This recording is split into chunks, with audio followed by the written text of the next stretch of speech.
Welcome to Ghost of a Podcast. I'm your host, Jessica Lanyadoo. I'm an astrologer, psychic medium, and animal communicator, and I'm going to give you your weekly horoscope and no bullshit mystical advice for living your very best life. Hello, and welcome back to Ghost of a Podcast. This week's episode is going to be a little short and sweet because we only have 2 transits to talk about. Now, I'm going to give you this context, which is that whenever we have transits going on, whether we have a really busy week in the stars like we did last week, or we have a more mellow astrology for the forecast, there are always larger transits playing out in the collective. And sometimes when there's less going on, we notice those more. In addition, there's also whatever is happening in your own birth chart. In my experience, things can be felt more acutely when you actually slow down enough to feel your feelings. And so, whatever it is that emerges for you this week in the aftermath of last week's astrology, and in the context of the larger themes happening in the world and in your own birth chart very personally, you want to just do your best to show up and to show up with one thing very clear in mind. It's Mercury retrograde season, okay? So we're looking at the astrology of November 9th through the 15th of 2025. And the first exact transit that is occurring this week is at 11:02 a.m. Pacific time on Sunday the 9th. Mercury goes retrograde.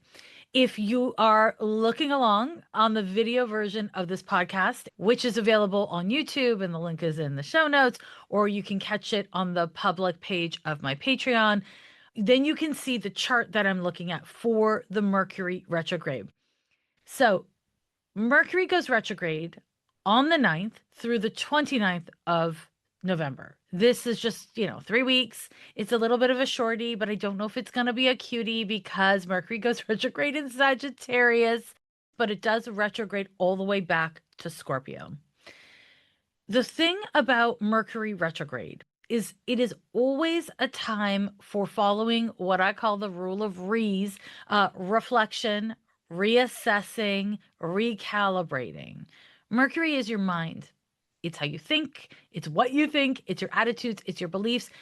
It's your friends and your pals. It's how you listen. And so when we're dealing with a retrograde, there is a turn inward that we're supposed to make. Now, the reason why a Mercury retrograde happens theoretically is so that you change your mind.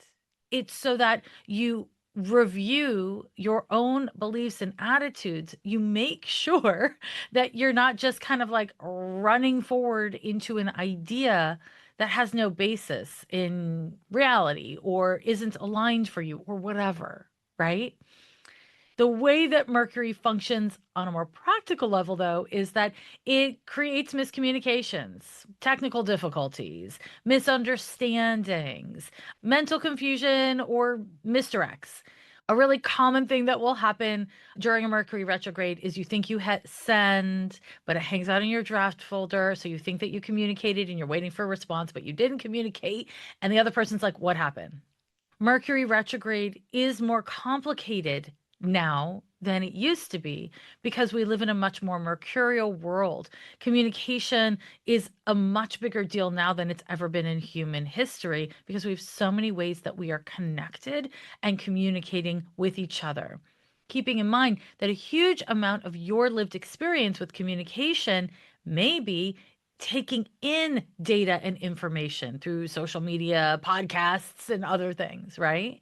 And in that case, how you process data, how you listen, what you listen to, those things are worthy of your introspection and reflection. This Mercury retrograde, and in general in life, this Mercury retrograde features an important aspect. We've got Mercury close to conjoined to Mars in this chart, and that transit will be exact this week. Now, this transit may sound familiar to you, and that's because we went through it on October 20th when Mercury was getting retro shady. Mercury conjoined to Mars is an important transit in this Mercury retrograde chart because it speaks to the heat of this particular transit. So Mercury is retrograding in a fire sign, Sagittarius, but also its proximity to Mars suggests that we're really going to have a bit of a reactive and fast paced Mercury retrograde. This is going to really test your ability to listen in an embodied way. Listen, Mercury, embodied Mars. So, when you are agitated, when you're annoyed, when somebody else is snapping or yelling or being aggressive in some way, it's hard to listen, right? And the reason why it's hard to listen or be listened to if you're the one who's being aggressive is because when you kind of quote see red, like when you get agitated and activated, your feelings become so overwhelming that it's hard to stay in your body and stay present. When you're not present, where are you? You're somewhere else, right? And therefore, it's really hard to really listen. And the truth is, it's challenging to communicate effectively if you're not listening to the people around you. This Mercury retrograde brings with it an opportunity to get to know yourself when you're activated, to better understand your own thought process and communication style, which, again, when I say communication style, I am including listening when you are activated, whether that's through passion and excitement, defensiveness, aggression, irritation, impatience, burnout. Mars, Mars, Mars, Mars, Mars. I'm using a lot of Mars words on you. So, this Mercury Mars conjunction is a really important part of our Mercury retrograde chart. And it speaks to this larger process of reckoning with strong emotions and strong and defensive thoughts. Again, Mercury retrograde is challenging, and it's challenging because it creates communication issues. Your challenge, whether you choose to accept it or not, is likely to be dealing with your own impulsivity and slash or the impulsivity of others. Because when you're really impulsive, sometimes amazing things happen, right? Sometimes that's where the magic lives. And sometimes it means you're not listening. Sometimes it means you come across as bullying or aggressive in ways that you actually weren't trying to be. The more reflection that you can embody, the better you're rising to the occasion of this Mercury retrograde. Now, in this Mercury retrograde chart, we also have that Venus Pluto square. That transit was exact on the 7th, which was Friday of last week, and we're still very much in it. Within that is the data that the strong compulsive feelings that Venus square to Pluto kicks up are part of our Mercury retrograde process. This further suggests that this is a very like interpersonal and relational Mercury retrograde. In other words, your relationships are going to be activated, and in particular, your personal relationships or the personal side of your relationships. Now, when I say the personal side, like you might have coworkers who you're not exactly in a personal relationship with, but it's that personal side, the friendship comrade side that's getting activated by this Mercury retrograde. And Pluto and Mars are two planets in the zodiac that are associated with fighting, with combat in a major way. And so, my best advice to you is to reflect on your own relationship to rage, anger, toxicity in yourself and in others. How you relate to those things is not a factual thing. It's a reflection on who you are when you are. And I say when you are because, you know, who you were when you were 12 is different than who you are when you're 22, which is different than who you are at 42 and 72, hopefully, right? So holding space for the intensity and strength of your reactions and even your attachment to your reactions can be really fruitful this Mercury retrograde. Mercury retrograde doesn't happen to like harm you or to like mess things up. It happens so that you reflect, so that through the process of reflection, you don't go too far in the wrong direction, so that you continue to grow and evolve. Mercury is about learning. It's kind of your learning style. Your Mercury in your birth chart is your learning style. And so challenge yourself to learn something this Mercury retrograde, whether you are learning something about yourself, you are learning something about the world or in the world, or you're learning something about the people you're connected to. The last thing I'll say about this transit is the good old fashioned advice. This is a bad time for making permanent decisions. It's a bad time for signing contracts and making major purchases. It's a bad time for any kind of contractual negotiation. And this is because miscommunications are likely. And that said, you got to live. You got to live. So don't be bananas about it. If you are like, oh shit, I have an opportunity to take a new job, I need to sign a contract on a lease, whatever it is, go for it. But because Mercury is retrograde, know that you want to triple check the contract. You really want to make sure that whatever you're signing is what you want to be signing. Knowing that miscommunications and misunderstandings are likely empowers you to better protect yourself, not to stop living. We don't want to use astrology to get superstitious and weird. We want to use it to make our lives appreciably better.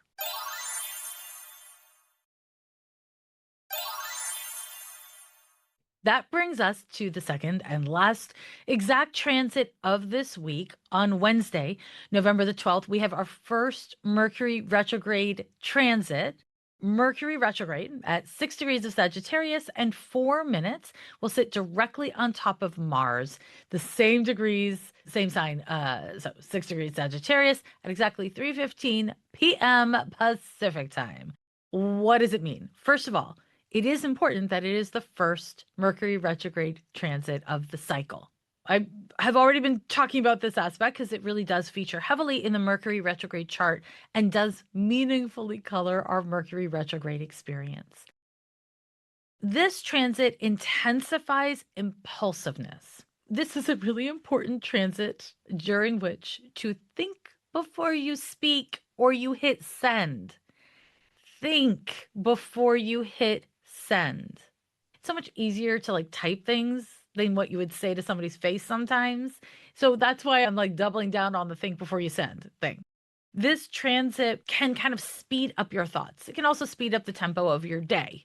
You may have had some shit go down around the 20th of October, the last time that this transit was active. That kind of is either like a follow-up of what happened. So it might be the same people, the same situation, or it may be the same pattern inside of your thinking, your communication, or your behavior.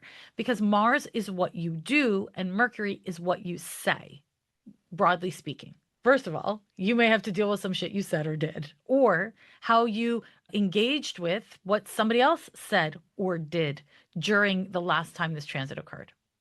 Again, the retrograde wants us to reflect. So take a minute, reflect, and know this.